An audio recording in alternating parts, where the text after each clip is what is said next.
Exercice 4.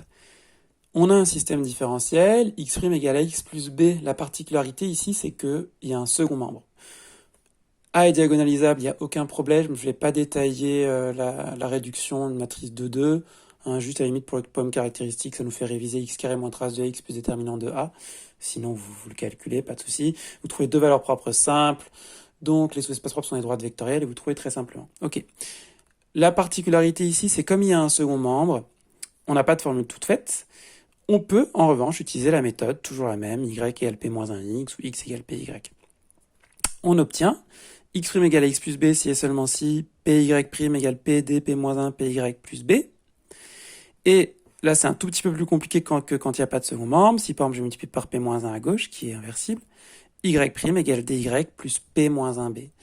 On est dans un cas où le calcul du second membre de p moins 1 est nécessaire. On va le faire tout de suite. Vous avez une matrice de 2. Donc je calcule p moins 1 avec la formule du déterminant, aucun souci. On passe ça. Et voilà p moins 1b. Donc finalement, quand je remplace ici, j'aurai, si je pose y égale y1, y2, ce système-là, cette équation-là, elle s'écrit tout simplement comme ça. Et j'ai deux équations qui sont découplées puisque la matrice est diagonalisable. Je les étudie une après l'autre.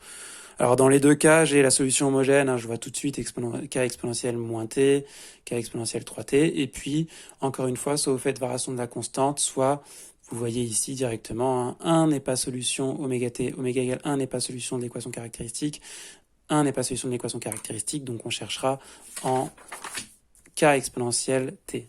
Regardez, donc solution homogène, pas de souci. K exponentielle oméga t, oméga égale 1, donc c exponentielle de t.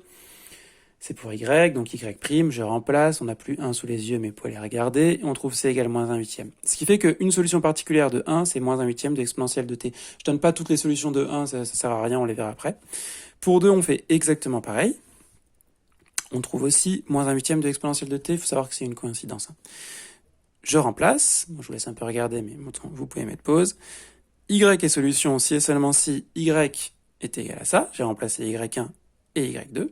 Alors là, c'est là qu'il faut voir. Là, maintenant, j'ai mis toutes les solutions de l'équation 1. Donc j'ai la solution particulière, certes, plus les solutions de l'équation homogène. Et pareil pour l'équation 2.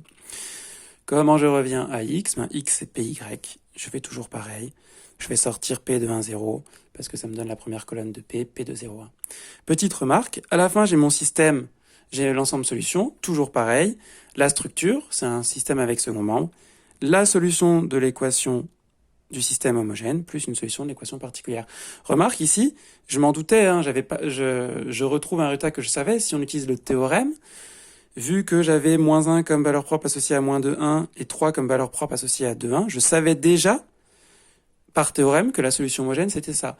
Mais bon, pour trouver second membre, j'aurais dû de toute façon diagonaliser pour découpler, à moins de me dire, je vais chercher le second membre sous la forme avec une exponentielle, vous voyez. Mais bon, en tout cas, on est content de retrouver la structure et les solutions de l'équation homogène.